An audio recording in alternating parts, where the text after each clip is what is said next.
நமோ நாராயணாய நமக. சுபயோகம் தமிழ் சேனலுக்கு உங்களை அன்புடன் வரவேற்கிறேன். 2026ஆம் ஆண்டு பிப்ரவரி மாதம் மகர ராசிக்காரங்களுக்கு ஒரு முக்கியமான மைல்கல்லாக அமைய போகுதுன்னு சொல்லலாம். ஏன்னா இது உழைப்புக்கு ஏற்ற பலன் கிடைக்க போகிற மாதம்.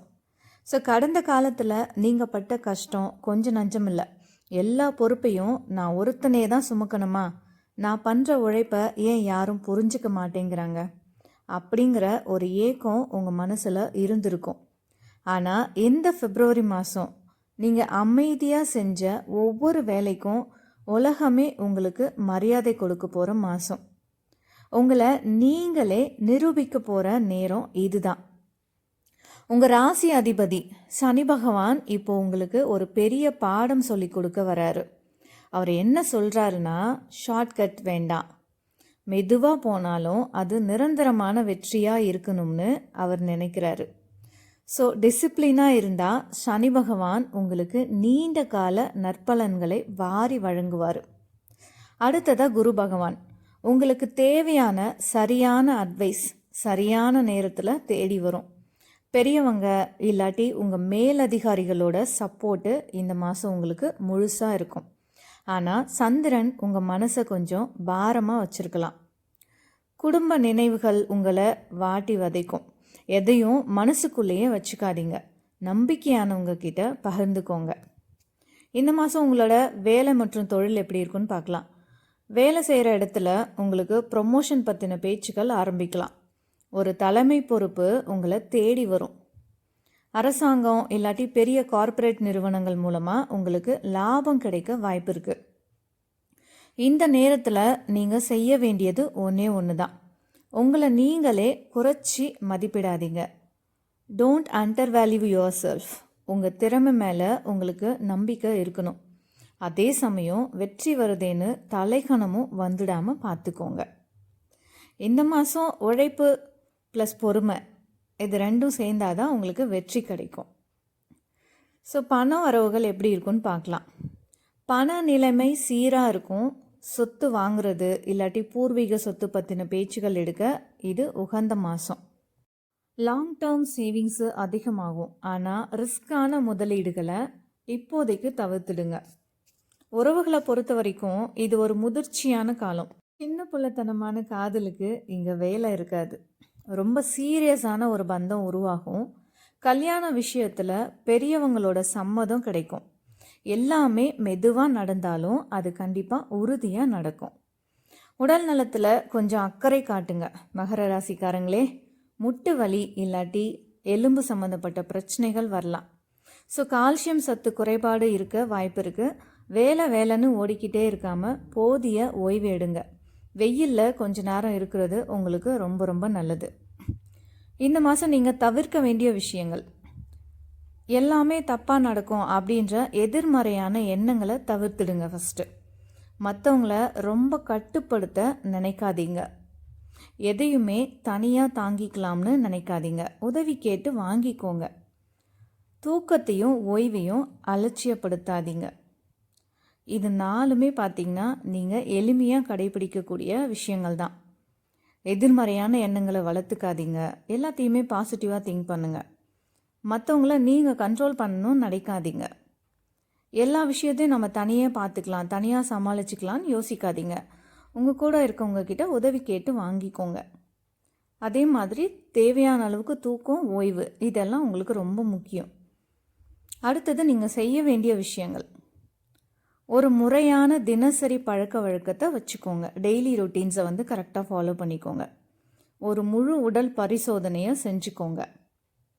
சின்ன சின்ன இலக்குகளை நிர்ணயித்து அதை அடைய முயற்சி பண்ணுங்க. ஒரு கோல் வச்சுக்கிட்டா தானே நம்ம அடையிறதுக்கு அதை முயற்சி பண்ணுவோம். ஸோ இது மூணும் தான் நீங்கள் இந்த மாதம் செய்ய வேண்டிய விஷயங்கள். அடுத்ததான் நீங்கள் செய்ய வேண்டிய பரிகாரம் என்னன்னு பார்க்கலாம். இந்த மாதம் இன்னும் நல்லா இருக்க சனிக்கிழமை அன்னைக்கு எள்ளு எண்ணெய் தீபம் ஏற்றி வழிபாடு பண்ணுங்க. ஓம் சனீஸ்வராய நமக அப்படின்ற மந்திரத்தை 11 முறை சொல்லுங்க. வசதி இருந்தால் கருப்பு உளுந்து இல்லாட்டி எள் தானம் பண்ணுங்க. இந்த பிப்ரவரி மாதம் முடியும் போது நான் எங்கேயும் நகரில் நின்றுட்டே இருக்கேன்னு நினச்சேன் ஆனால் நான் மெல்ல மெல்ல மேலே ஏறிக்கிட்டு இருந்திருக்கேன்னு ஒரு பெரிய உண்மையை நீங்கள் உணர ஆரம்பிப்பீங்க. உங்கள் பொறுமை தான் இந்த மாதம் உங்களோட மகுடமாக மாறப்போகுது. வாழ்த்துக்கள் மகர ராசி நேயர்களே. மகர ராசிக்காரங்கனாலுமே உழைப்பாளிங்கன்னு தான் சொல்லணும். இந்த வார்த்தை தான் அவங்களுக்கு கரெக்டாகவே இருக்கும். உழைச்சிக்கிட்டே இருப்பாங்க. ஸோ மகர ராசிக்கு சனி பகவான் தான் அதிபதி. இவங்க பொதுவாகவே எதையும் நிதானமாக ஆனால் உறுதியாக செய்கிறவங்க. இப்போது இந்த மகர ராசிக்காரங்களுக்கு ஜென்ம சனி முடிஞ்சு பாத சனி நடந்துட்டுருக்கு இல்லையா? ஸோ இப்போ அதுக்கான பலன்கள் எல்லாத்தையும் தான் பிப்ரவரி மாதம் என்னென்ன நடக்க போகுதுன்னு பார்த்துருக்கோம். இன்னும் கொஞ்சம் டீட்டெயிலாக பார்க்கலாம். உழைப்புக்கு இலக்கணமான மகர ராசி பற்றி தான். மகரம்னாலுமே அவங்க ஒரு பாறை மாதிரி, எவ்வளவு அடி விழுந்தாலும் தாங்குவாங்க. கடந்த சில வருஷமாக நீங்கள் பட்ட கஷ்டம் கொஞ்சம் நஞ்சமல்லங்க. ஏண்டா உயிர் வாழுறோம் அப்படின்னு நினைக்கிற அளவுக்கு சனி பகவான் உங்களை சோதிச்சிருப்பார். ஆனால் இப்போ ஒரு நல்ல செய்தி, ஏழரை சனியோட தாக்கம் குறைய ஆரம்பிச்சிருக்கு. இந்த பிப்ரவரி உங்களுக்கு ஒரு பெரிய ரிலாக்ஸை கொடுக்க போகுதுன்னு சொல்லலாம். ஒன்று மட்டும் ஞாபகம் வச்சுக்கோங்க, உங்கள் ராசி அதிபதி சனி பகவான் தான். அவர் உங்களை சோதிக்கிற மாதிரி இருந்தாலும் கூட இந்த ஏழரை சனி முடியும் போது உங்களுக்கு அபரிவிதமான நிறைய நற்பலன்களை வாரி வழங்குவார். இதில் எந்த ஒரு மாற்று கருத்துமே கிடையாது. ஸோ நம்பிக்கையோடு காத்திருங்க. நேர்மறையான எண்ணங்களை நீங்கள் வளர்த்துக்கோங்க. உங்களுக்கு இந்த பிப்ரவரி மாதம் ஒரு பெரிய ரிலாக்ஸை கொடுக்க போகுதுன்னே கண்டிப்பாக சொல்லலாம்.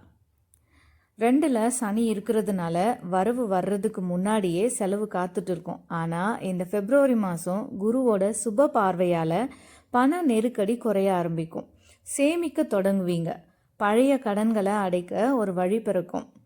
நீங்கள் செஞ்ச உழைப்புக்கு இப்போ பலன் கிடைக்க ஆரம்பிக்கும். வேலையில் உங்களுக்கு கீழே வேலை செய்கிறவங்க உங்களுக்கு ஒத்துழைப்பு தருவாங்க. புதுசாக வீடு கட்டணும் இல்லாட்டி குடி போகணும்னு நினைக்கிறவங்களுக்கு இந்த மாதம் கிரகங்கள் சாதகமாக இருக்குது. கணவன் மனைவிக்குள்ளே இருந்த சின்ன சின்ன மனஸ்தாபங்கள் நீங்கும். குழந்தைகளுக்கு திருமண பேச்சுவார்த்தைகள் கைகூடும். வீட்டில் ஒரு மங்களகரமான சூழல் நிலவும். மகரத்துக்கு எதிர்மறையான எச்சரிக்கைகள் அப்படின்னு சொல்லணும்னா, மகரத்துக்கு குடும்ப வாக்குவாதம் தான் மெயின். ஸோ நீங்கள் யதார்த்தமாக சொல்கிற விஷயம் கூட மற்றவங்களுக்கு தப்பாக புரியும். வாயை கொடுத்து வம்பை விலை கொடுத்து வாங்கிக்காதீங்க. குடும்ப உறுப்பினர்கள் கிட்ட பேசும்போது வார்த்தைகளை அளந்து பேசுங்க. முகத்தில் இல்லாட்டி கண்களில் சின்ன உபாதைகள் வரலாம். ஸோ கண்ணாடி போடுறவங்க செக்கப் பண்ணிக்கோங்க. பற்களில் வலி இருந்தால் உடனே கவனிச்சுக்கோங்க, தாமதப்படுத்தாதீங்க. மகர ராசிக்கு எதுவுமே டக்குன்னு நடக்காது, மெதுவாக தான் நடக்கும். ஏன் லேட் ஆகுதுன்னு டென்ஷன் ஆகாதீங்க. நிதானமே இப்போ உங்களுக்கு பெரிய ஆயுதமாக இருக்கும். சனிக்கிழமை அன்னைக்கு நல்லெண்ணெய் தீபம் ஏற்றி வழிபாடு பண்ணுங்க. ஆஞ்சநேயருக்கு வெண்ணெய் காப்பு சாத்துறது உங்கள் மனசில் இருக்கிற பயத்தை போக்கும். உங்கள் வீட்டு வேலைக்காரங்களுக்கோ இல்லைனா வெளியில் கஷ்டப்படுற துப்புரவு தொழிலாளர்களுக்கோ பழைய துணிகள் இல்லாட்டி கருப்பு உளுந்து தானம் பண்ணுங்க. இது சனியோட தாக்கத்தை ரொம்பவே குறைக்கும். சனிக்கிழமை அன்னைக்கு கருநீல நிறம் ஆடை அணியலாம். இது உங்களுக்கு ஒரு பாதுகாப்பு கவசமாக இருக்கும்.